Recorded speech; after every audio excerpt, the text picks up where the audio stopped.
Hey everybody, just wanted to take a few seconds of your time before the podcast starts. Just wanted to let you know about a passion project of mine for the last 3 years called Hustle Focused Energy. It's a powdered drink mix intended to help you focus and accomplish your goals. Super excited to bring this to market. Go check it out, hustletheday.com. And thank you so much for listening.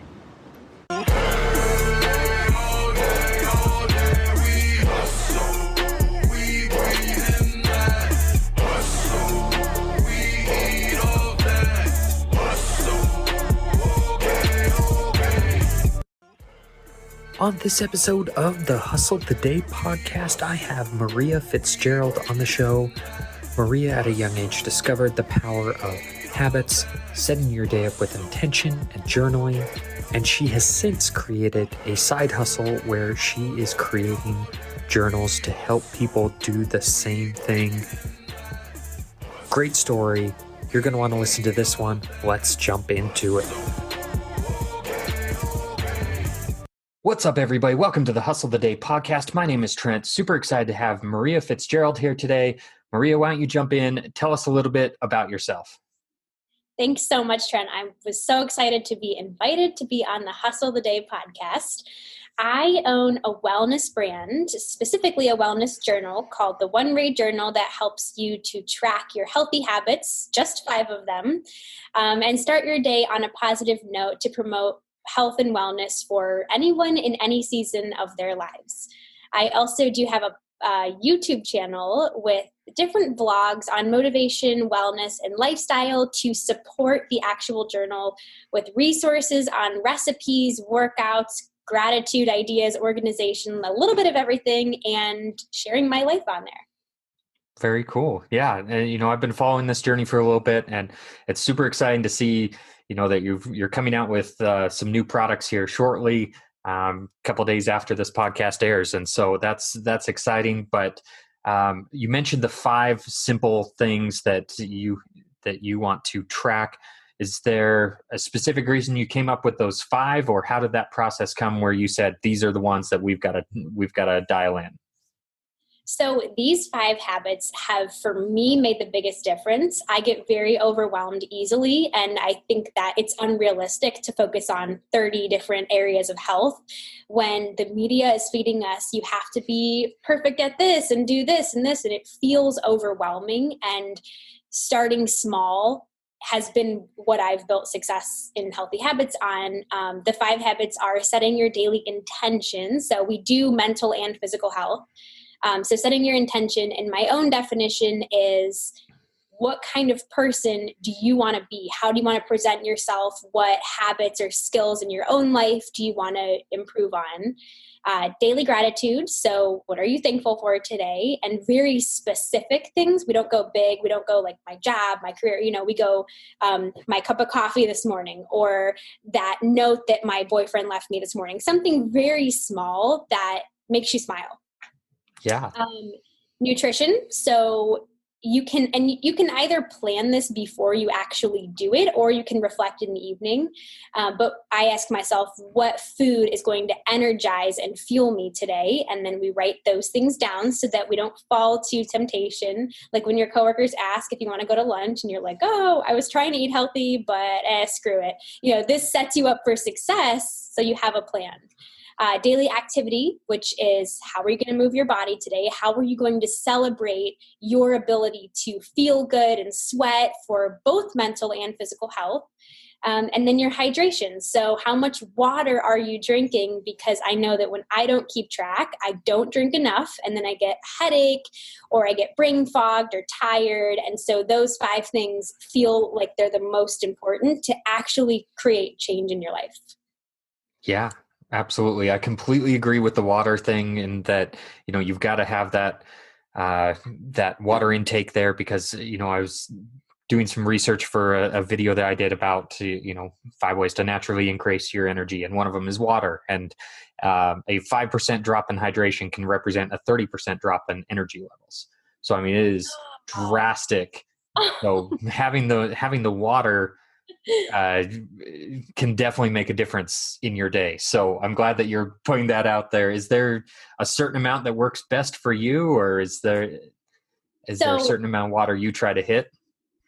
Yes. I try to hit a gallon, which I drink out of a 32 ounce. So this is 4. I fill this up 4 times, and I have it specific, like by 11 a.m. I need to have 1 by, I kind of have it broken down by time. But for someone who's a beginner, I would say kind of the standard, they say half your body weight in ounces. So if you're, for easy math, if you weigh 100 pounds and then you cut that in half, that'd be 50. So you'd want to start with 50 ounces. So that's a good place to start. But I'm very active. I have to be focused a lot of the day. So a gallon works for me. Yeah, absolutely. No, that's something I try to do as well, is to have a gallon of water a day. So it's hard. It's hard at first. Now to me, it's pretty easy. It's now, I'll hit it fairly early in the day, and it's like, oh, I'm done with water. What do I drink now? Like, yeah.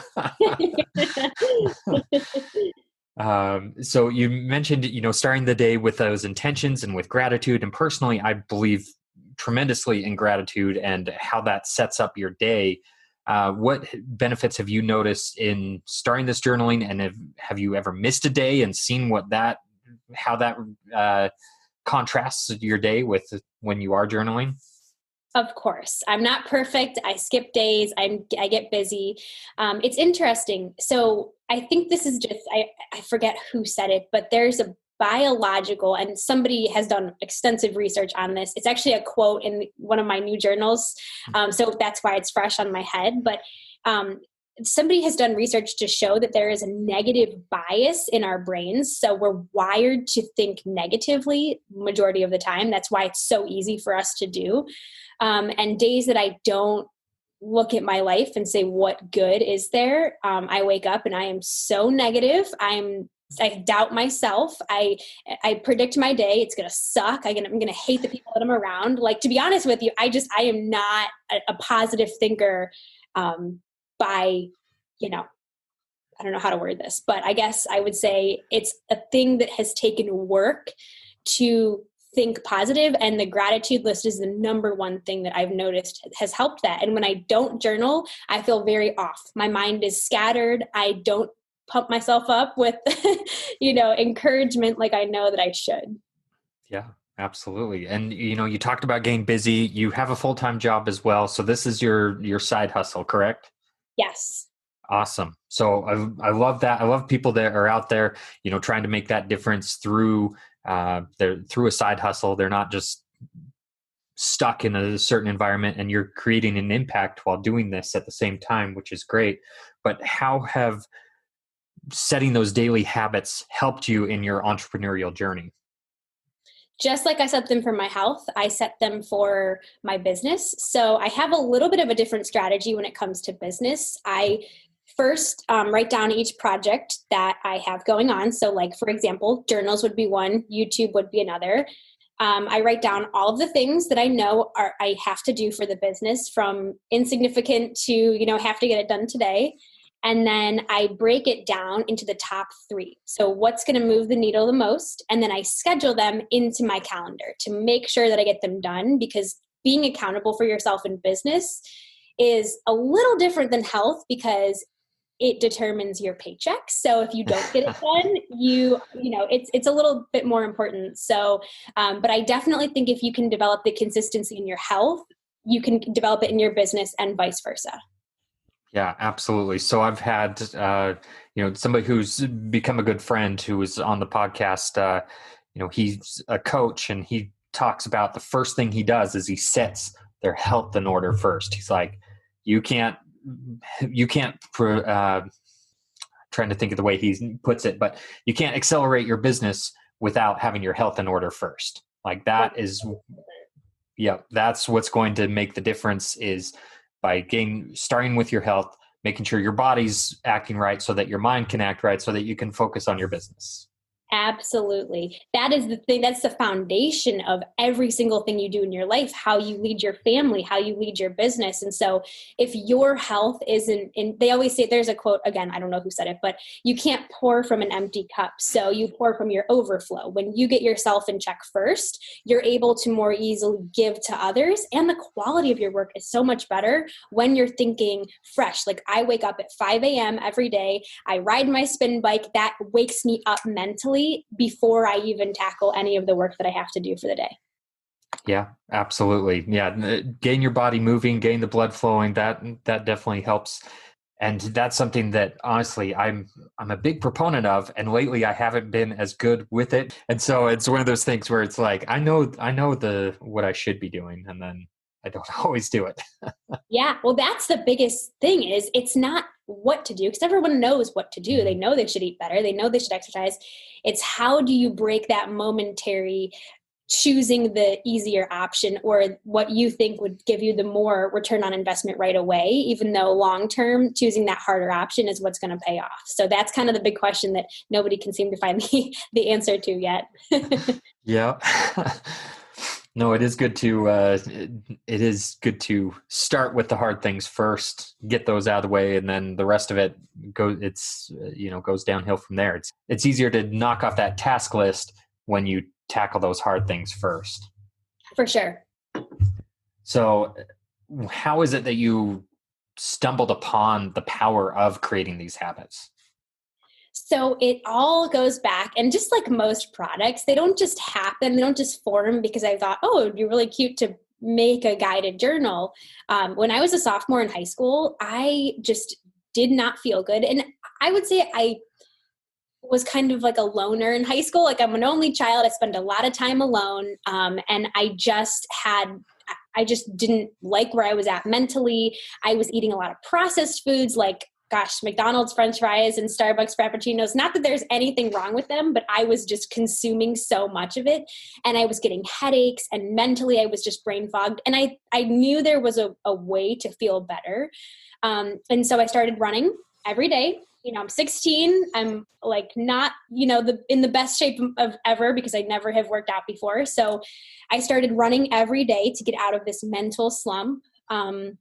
And I started writing gratitude. That was the first thing I did. I saw it on Pinterest, and every day in a blank notebook, I started writing that down. And then I was like, you know what? If I'm going to do that and I'm going to run, I should be making better nutrition choices to better the quality of my runs and my physical, I guess, activity level. So I started tracking that. And then I noticed I'm getting headaches still.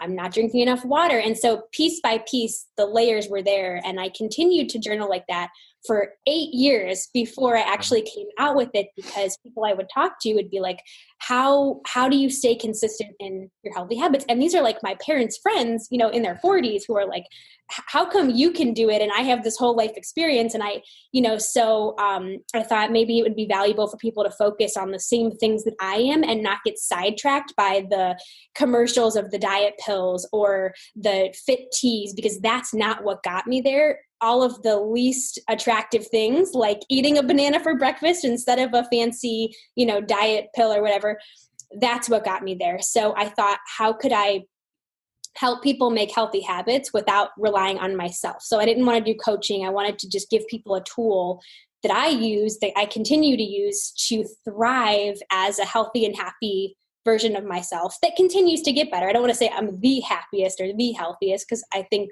you can always reach for something higher. And so, yeah, I wanted to give people the gift of that. That's awesome. Yeah, I love that story. And it really is, that's the best way to build those habits, is to layer them and to, build upon those habits that you already have. And that's the best way to really make those a long lasting success. And that's where you have these quick fixes are not going to do it, because they're not building the long-term success. Absolutely. And it's crazy because deep down, we know quick fixes don't work. They don't work with money. They don't work with health, but we still continue to fall for it. I mean, it's crazy the way that our minds work. And it's not, I'm not saying I'm blaming anyone who falls for it. It's just crazy that we continue to believe them, and companies continue to capitalize on that kind of thing when they know it doesn't work. We know it doesn't work, and people still, it's still a multi-million-dollar industry. Yeah, yeah, for sure. So you kind of talked about, how you got started in that journaling process, and, at what point did you decide, hey, I really need to be putting this out there. I really need to be marketing this. I really need to be, helping people. You said it was roughly about 8 years before you started that, before you came to that realization. Yes. And then in October of 2018, we started formatting the journal. I just put a post on Instagram like, hey, looking for graphic designers. And a girl that I went to high school with who is amazingly talented in terms of graphic design reached out to me, sent me this beautiful profile. And I'm like, hey, I kind of want to make a journal because various people in my life had said, you're obsessed with journaling. Why don't you make something yourself? And I spent weeks and weeks on Amazon, on Google, looking at other journals, kind of like my unofficial marketing analysis, because I had no idea about anything involving business back then. And I could not find a journal that felt like what was true and worked for me. So I thought, okay, there's a spot in the market for me to do this. And we did it. That's and then it great. came out in March of 2019. I forgot to include that. Very cool. And you've got, a second edition, correct? That's coming out here on the 22nd of December. Yes. So we have two journals currently, a teal journal with the spiral sun design and a minimal navy design cover. And each journal is the exact same. They're 3-month daily logbooks, but the teal version is a different cover with different daily quotes than the navy journal. So the nuts and bolts are the same, but there's a little bit of variety between journals. And then we have 2 new journals coming out. One is kind of a cranberry orange cover and the other is pink. So it definitely contrasts the current 2 that we have. Yeah, for sure. That's exciting though. And you've gotten some great feedback I've seen on the new cover designs, and, it'll have new quotes in there, and it'll be, exciting new adventure for you. And I love that you're doing them in 3-month increments, because a year seems overwhelming, and, 6 months even seems overwhelming. So I think that 3-month is kind of the sweet spot where it's like, okay, I can handle this journal. For sure. Thank you for that, by the way. It seems like, there's so many quotes out there. One says it takes 21 days to form a habit. One says it takes 60 days. Well, if you can stick to something for 3 months, you're probably going to be able to stick to it for more. But that's kind of just, like you said, the sweet spot of how long someone's willing to take. And I think it's very satisfying for progress, especially at the beginning, when you can close the journal and you can say, I did my 3 months. Here it is. Instead of feeling like the finish line is very far out of reach. Yeah, absolutely. And, one thing I want to say also is I've done, kind of the digital journaling, and there's definitely something to be said about writing it down, putting it on pen to paper. It's a completely different experience, and it tends to stick with you better, at least in my own opinion, where if I put it on a phone, it just disappears. It's, often the digital ether. Whereas when I write it down, it's like, oh, what did I write down today? And I can recall that easier.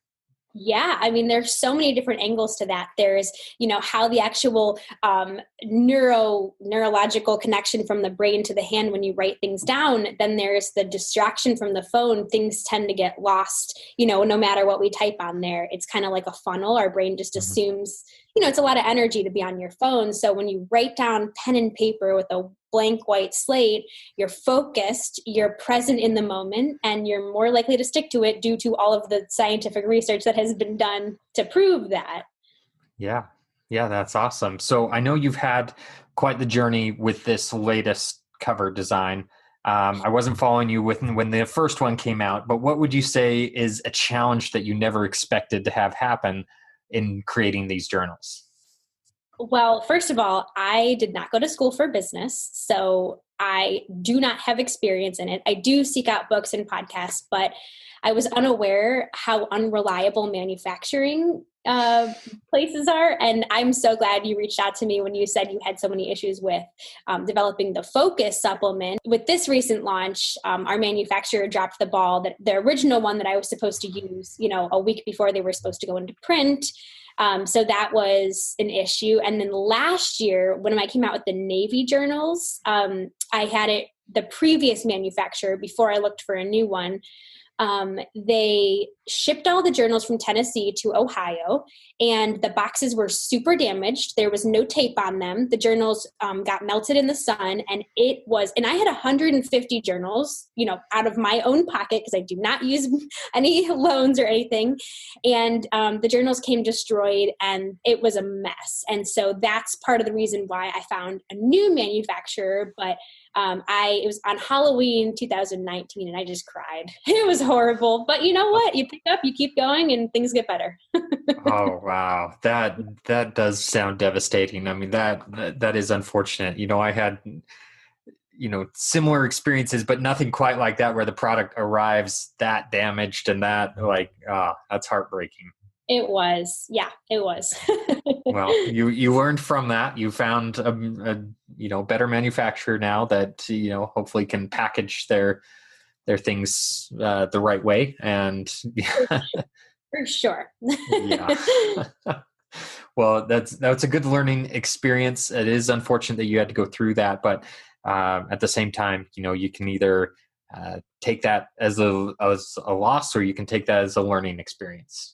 Absolutely. And every situation like that only continues to make me better and harder and more forward when it comes to, being upfront about, hey, I just want to make sure, like with this, these journals haven't arrived to me physically yet, but they had an option to have shrink wrap around like a bundle of 10. So that, tells me they're not going to be damaged in the package. So I would not have had them shrink wrapped had that not happened.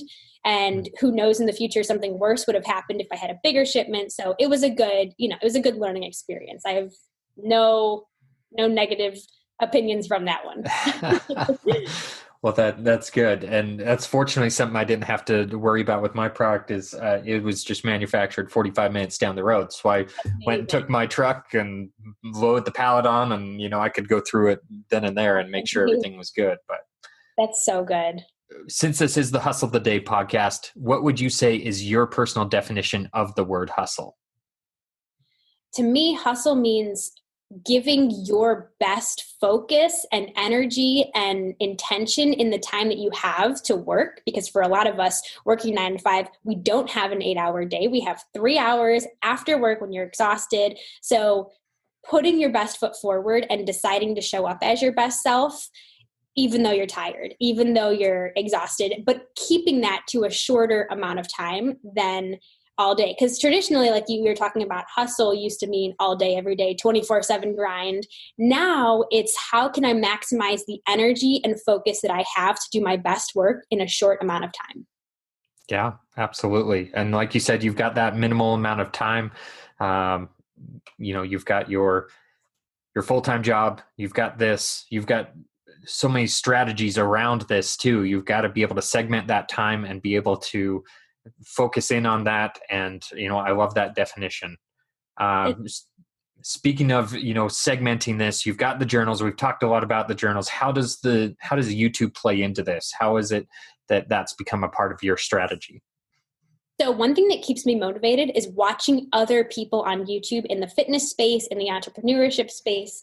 And I learn a lot from them, especially the ones where they sit down and they're like, look, things aren't good. Or, I'm really doubting myself. I just want to let you know, even though I've built this huge thing, I still have these feelings too. So number one, to be relatable for other people who are on this journey, because I pretty much share the good, the bad, and the ugly.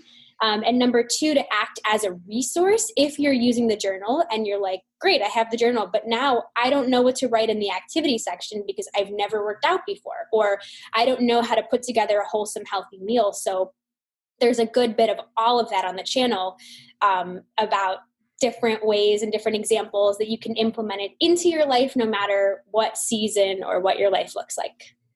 Yeah. That's awesome. No, I do think it complements each other well. Obviously, you have Instagram as well, but that YouTube strategy. You've talked with several people on the podcast about that YouTube strategy, and it is a legitimate strategy. That is something like we talked about on another episode, where something can live on YouTube for years and years and years, whereas on Instagram, People forget about it. You can't search it. You can't find it. You have to know the person. You have to be able to scroll through. If it's not a story, to look through highlights and all this. YouTube, it's evergreen. It's there. It's always going to be searchable. It's always going to be accessible. Yeah, and it's actually interesting because I have one video that I would say has done considerably better than other videos, and it's the only one on my channel that is not wellness related. And I'm like a little salty about it, but it's okay. And it's interesting the way the YouTube algorithm works, because we went and visited the new Machine Gun Kelly coffee shop, which is local in Cleveland where I am, and that one is just like going. We hit like 1,000 views, I think, which is big for a channel like mine that's relatively small. And every other one has like so many less views. And I'm like, you know what? Am I even doing this for anything? But you know what? It comes with the territory. I mean, you put something out there, hopefully people like it. Yeah, for sure. And you know what? Maybe you should be putting some more of the music related stuff out there, because we've connected through music as well. It's like, you've helped me discover some people, and, yeah, you're absolutely right about that. I'm always taking. I've got one last question I want to ask you. Personal or business, what is it that excites you about the future? Ooh, I like talking about things involving the future. I would have to say inviting more people into our community. So getting the journal to more people so they can see the kindness that is currently. I have such a genuine, kind community. It's not huge, but the people who are in it, I know their names, I know their stories, and they're just good people who are looking to lift each other up. And from my experience, being surrounded by people who are doing the thing that you want, who are embodying the skills, who are practicing what they preach, is the best way to get you there. And I guess bringing beginners and people who never thought they could feel this good in their body and their mind into our community, and just getting the journal out there, I guess, brand awareness, and continuing to make new, beautiful journals. There you go. Absolutely. That's awesome. And you know what? I wish you the best of success. I appreciate, you taking time out of your day to come on the podcast and, talk about the power of the habits and journaling and, all the great things that you're working on. I know I've gotten a ton of value out of this, so I know my audience has gotten a ton of value out of this. So I encourage you all to get out there and hustle today. Hey, thanks for listening all the way through. Sincerely appreciate it. But hey, since you're here on YouTube, I have a favor to ask. If you got any value out of this podcast, and I know you did, go ahead, hit the subscribe, the like, and the bell notification buttons. That sincerely helps us out, and I truly appreciate anybody who does that.